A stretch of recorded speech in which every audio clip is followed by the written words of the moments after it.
Hi friends, welcome to మన చందమామ కథలు.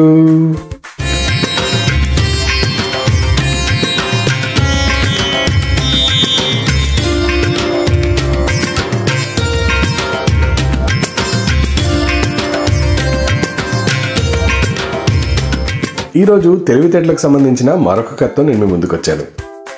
చందమామ కథల్లో ఎన్నో కథలు తెలివితేటలకు సంబంధించినవే కదా. ఇంతకుముందు కూడా మనం ఇలాంటివి చాలా చూసాం. కానీ ఎన్నిసార్లు చెప్పినా తెలివితేటలకు మించినది ఏదీ లేదు కదా. కాబట్టి మరొక కథతో మీ ముందుకు వచ్చాను. ఈ కథ మే 1998లో ప్రచురితమైంది. కథ పేరు వివేకవంతుడు.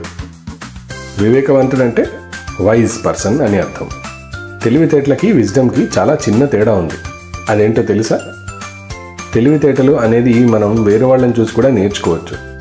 కానీ విజ్డమ్ అనేది మాత్రం మనంతట మనం ఆ తెలివితేటలను ఉపయోగించినప్పుడు మాత్రమే మనకు వస్తుంది. దాన్నే వివేకం అంటారు. మరి ఈ కథలో వివేకవంతుడు ఎవరు, వాడి వల్ల ఏం జరిగిందో చూద్దామా? ఈ కథ విన్న తర్వాత ఇది నచ్చినట్లయితే తప్పకుండా దీనికి ఒక లైక్, కామెంట్ మరియు మీ ఫ్రెండ్స్ అండ్ ఫ్యామిలీ వాట్సాప్ గ్రూప్స్లో దీన్ని షేర్ చేయడం మర్చిపోకండి. ఇటువంటి మంచి కథలను అందరికీ వినిపించడం వల్ల వారికి కూడా మీరు మేలు చేసిన వారు అవుతారు. మన చందమామ కథలు ఛానల్ను సబ్స్క్రైబ్ చేసుకొని చూస్తున్నట్లయితే చాలా ధన్యవాదాలు. కానీ చేసుకోకపోతే మాత్రం ఇప్పుడే తప్పకుండా సబ్స్క్రైబ్ చేసుకోండి. ఆ పక్కనే ఉన్న గంట సింబల్ని కొట్టడం వల్ల కొత్త కథల నోటిఫికేషన్స్ అన్నీ మీ యూట్యూబ్ యాప్కి వచ్చి చేరుతాయి. ఇక ఆలస్యం చేయకుండా కథలోకి వెళ్ళిపోదామా? అనగనగనగనగనగనగా కోసల రాజ్యాన్ని సుమంతుడనే రాజు పాలించేవాడు. అతను మానసికంగానే కాక శారీరకంగా కూడా దుర్బలమైనవాడు. దుర్బలమైనవాడు అంటే వీక్ పర్సన్ అని అర్థం. అయితే సుమంతుడి పూర్వీకులు మాత్రం అలా కాదు. వారు ఎంతో సమర్థులు, ఎంతో సాహసవంతులు కూడా. వాళ్ళు కొన్ని అపూర్వ శక్తులను సంపాదించి పెట్టి వాటి సహాయంతో రాజ్యపాలన చెయ్యమని సుమంతుడికి అప్పగించారు. కానీ సుమంతుడు ఏనాడు ఆ అపూర్వ శక్తులను వాడనే లేదు. ఎందుకంటే అతని మనసు కూడా దుర్బలమైనదే. ఏ శక్తిని ఎప్పుడు ఉపయోగిస్తే మళ్ళీ ఏం ముంచుకొస్తుందో అని ఆ భయంతోనే అతను ఏనాడు ఆ అపూర్వ శక్తులను వాడనే లేదు. అయితే కొంతకాలానికి సుమంతుడు మంచాన పడ్డాడు. చివరి దశలో ఆయన 2 కొడుకులను పిలిచి, నాయనలారా, మీకు తెలియనిదేమున్నది, నేను అన్నింట్లోనూ దుర్బలుణ్ణే. అందుకే నా జీవితం ఇలా నిరర్ధకమైపోయింది. రాజుగా మంచి కీర్తిని గడించలేకపోయాను. మీ తాతలు సంపాదించిన అపూర్వ శక్తులు ఉండి కూడా ప్రజల్ని సుఖపెట్టలేకపోయాను. నాలా కాక మీరైనా అపూర్వ శక్తులను వినియోగించుకోండి. ఇక్కడికి ఉత్తరాన చాలా దూరంలో ఉన్న కీకారణ్యం అవతల ఎర్ర కొండలున్నాయి. అవి మీకు తెలుసుగా. అందులో ఒక కాళికామాత ఆలయం కూడా ఉంది. ఆమె మన ఇంటి ఇలవేల్పు. ఆ గుడికి కూడా మీరు చాలాసార్లు వచ్చారు కదా. అయితే మన పూర్వీకులు అక్కడే ఎన్నో గొప్ప శక్తులను దాచి ఉంచారు. మీరు ఆలయానికి వెళ్ళిన తర్వాత ఆలయం గర్భగుడిలో దేవి పాదాల చెంత కుంకుమ భరిణను పోలినట్లే ఒక మీట ఉన్నది. మీట అంటే స్విచ్. దానిని మీరు బలంగా నొక్కితే కింద నీలమాళిగకు మార్గం గోచరిస్తుంది. నీలమాళిగ అంటే బేస్మెంట్ అన్నమాట. ఆ నీలమాళిగలో మంత్రించిన బియ్యము, పంచభక్ష్యాలను అక్షయంగా ఇచ్చే కంచు పాత్ర ఉన్నాయి.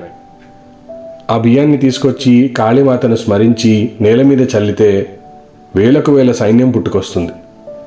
ఆ సైన్య సహకారంతో యుద్ధాలు చేసి మన రాజ్యాన్ని విస్తరింపజేయచ్చు. అయితే ఆ సైన్యానికి మాత్రం ఆకలి ఎక్కువ. మీరు వారికి సరైన భోజనం పెట్టలేకపోతే వారు మళ్ళీ బియ్యంగా మారిపోతారు. అంతేకాదు, మరొక అద్భుతం కూడా ఉంది, చెప్తాను వినండి.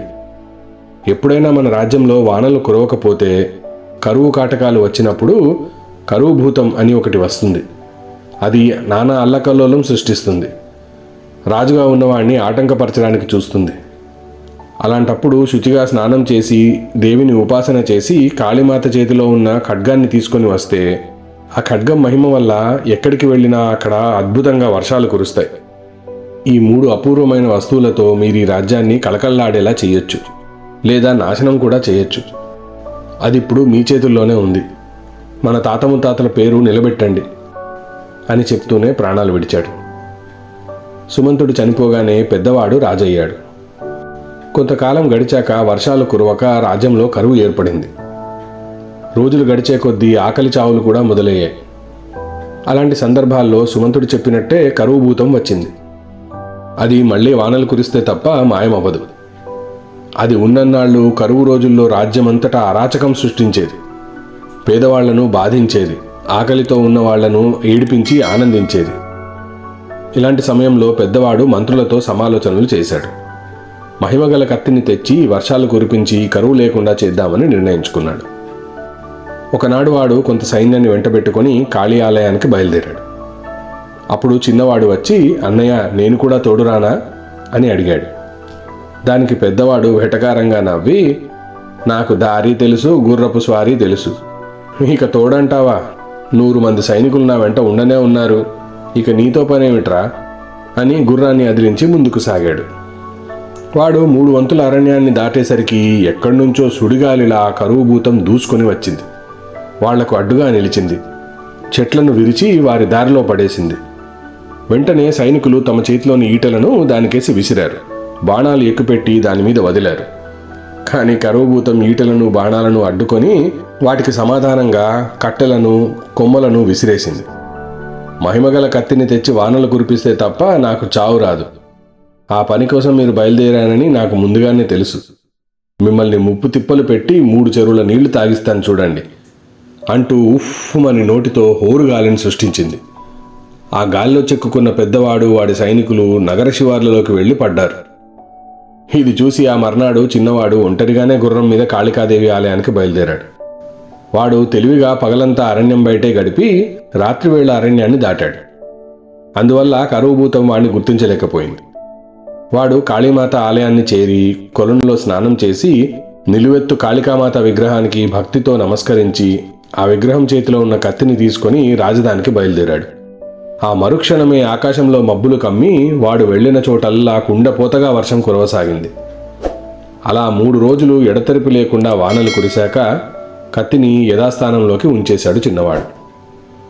అప్పటికే ఏర్లు చెరువులు అన్నీ నిండి రాజ్యమంతా జలమయమైపోయింది. ఆ వర్షాల్లో తడిచి కరువుభూతం కూడా కరిగిపోయింది. ప్రజలు చిన్నవాడి సాహసాన్ని ఎంతగానో పొగిడారు. అతనికి ప్రజల్లో మంచి పేరు రావడం మొదలైంది.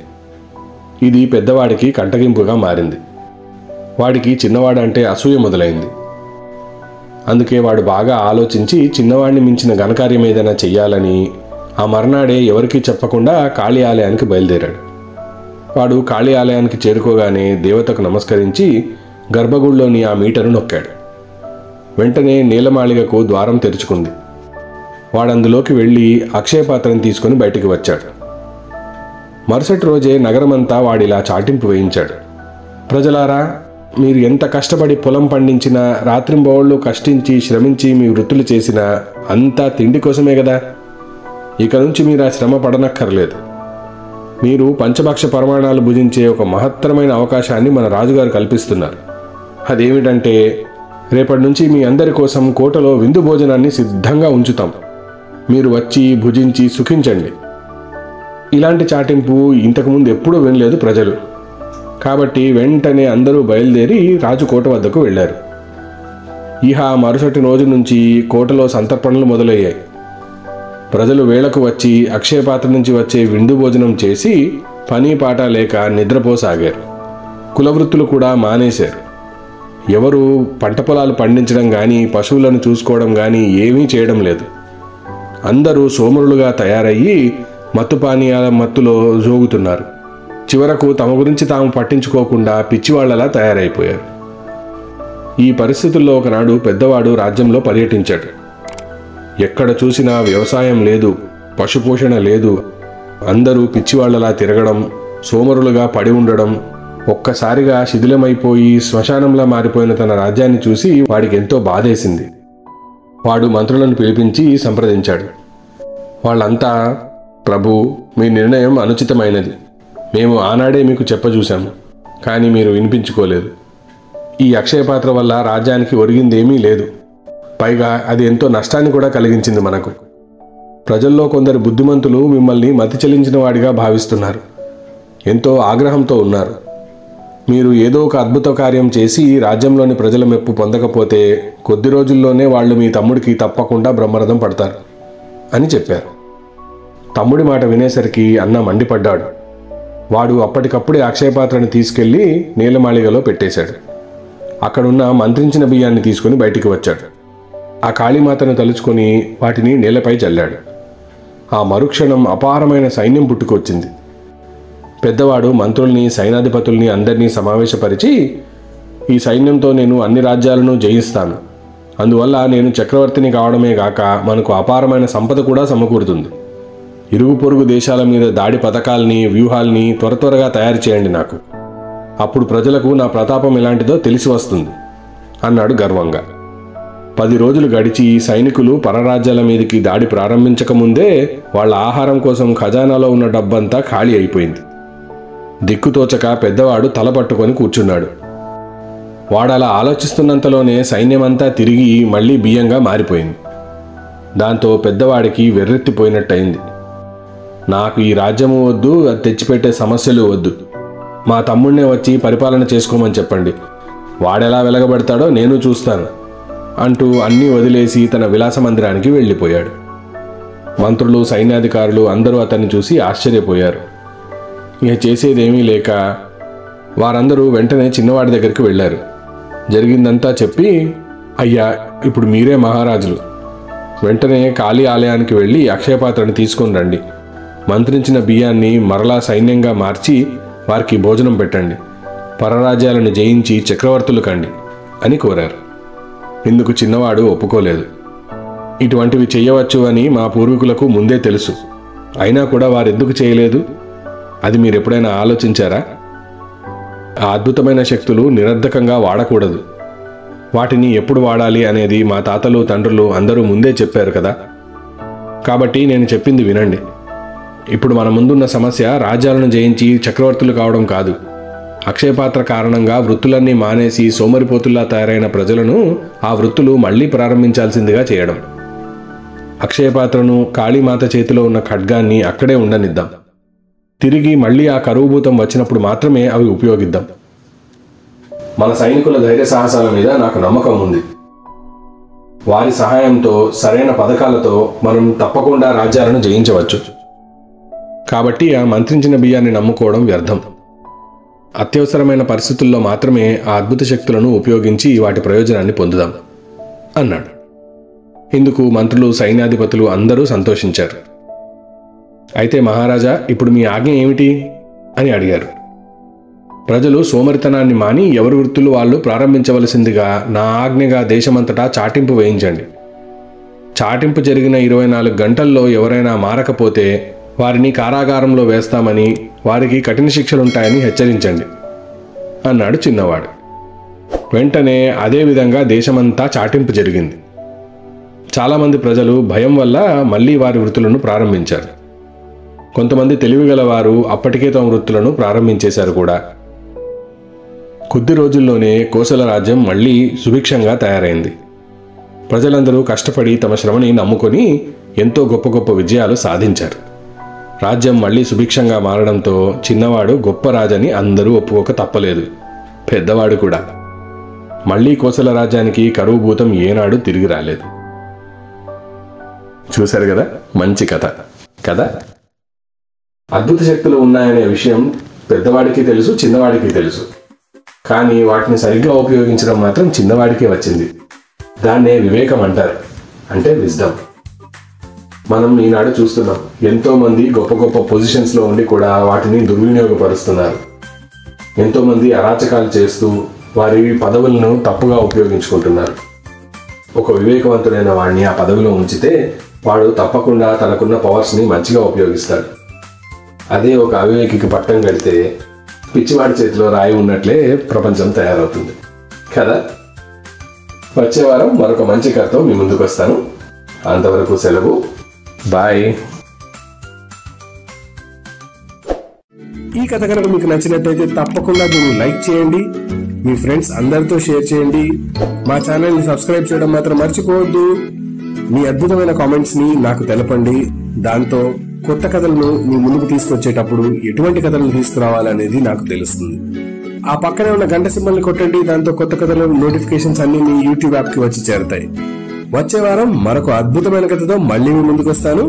అంతవరకు సెలవు, బాయ్.